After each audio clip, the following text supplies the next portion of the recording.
at John chapter 6. It's where Jesus revealed himself as the bread of life. But as Christ revealed himself, it says there that there were those who did not comprehend that revelation. The greatest revelation as Christ revealed himself, the very heart of God. He shows the heart of God, the giving of self, the total giving of self of God to each one of us. His blood and his flesh. And it says there that many did not comprehend, many stumbled, and many of his disciples were not walking with him anymore. So I see this as an encouragement to us, each one of us, this morning, to have faith. And looking at the definition of faith, according to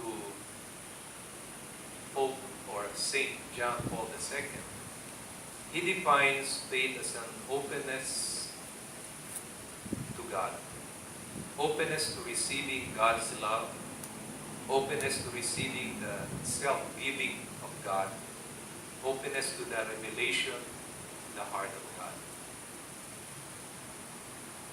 So it's a challenge for us to be open, to open our hearts to God, to totally be defenseless, to remove all the barriers that we have in our life.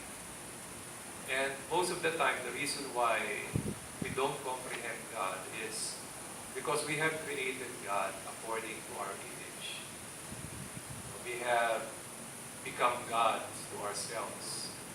That we define who God is. We determine when will God work. We determine what God will say. We determine the actions of God.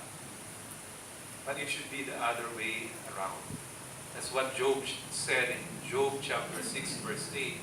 Oh, that my request might come to pass, and that God would grant my longing. God would grant my longing. I believe each one of us have this longing in our heart to see the very heart of God. But continuing with verse 9, Job says, would that God were willing to crush me, and that he would lose his hand and cut me off. God would be willing to crush me. Sometimes we have to allow ourselves, in our longing to know God, there are times that we have to be crushed as far as our image is concerned. False images, false expectation from God. Siguro kaya nga hindi tayo maka-enter sa narrow door. Ang dami nating bit-bit na false images. Ang dami nating bit-bit na false expectation. Ang dami nating bit-bit na, requirements. Marami tayong requirement kay God na hindi niya na-meet. Kaya hindi tayo makapasok sa... So, John 6 reveals, nasa presence nila si Lord. And God is revealing Himself. The most important revelation at that time. My flesh and my blood. And yet, like Job, this is the longing of each one of us. And yet, when we long for, we have to be crushed by God, to be pulverized by God, that we may be pliable and open to the very heart of God. Just an example, para makuha natin. Siguro lahat naman tayo na nagka-experience ng walang pera. Habang nagdadrive, nakikita mo yung gauge ng gasolina mo, mag-e-empty na yan. And you're moaning and groaning. And siguro, papalabas ba ito sa TV? Hindi naman. Baka may ma-offend na driver. Kasi, tayong may mga kotse or ano. Meron na tayong mindset and prejudice sa mga jeepney drivers. Di ba? How they drive, magbababa sa gitna, biglang kakaliwa ng walang signal, sisignal ng kaliwa, pupunta pala sa kanan.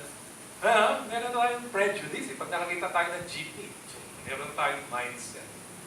And there are times na you are low, how can God reveal Himself to these jeepney drivers? Yeah. There are times that you were low in morale, low in gas gain, gasoline gain. And then suddenly, the jeepney driver cuts you off.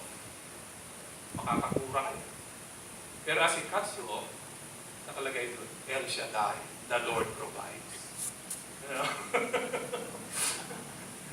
Oh man, oh Lord, thank you for the message. Thank you, Lord, for revealing your flesh and blood to me this day. It's an encouragement. Yun yung point ko. We have to have faith. Yeah. And that's where my reflection revolves. The definition in Pope John Paul, what faith is. It's an openness to receiving the love of God.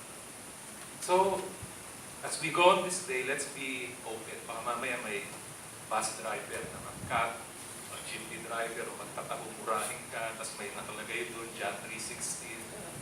So, let's open ourselves to God.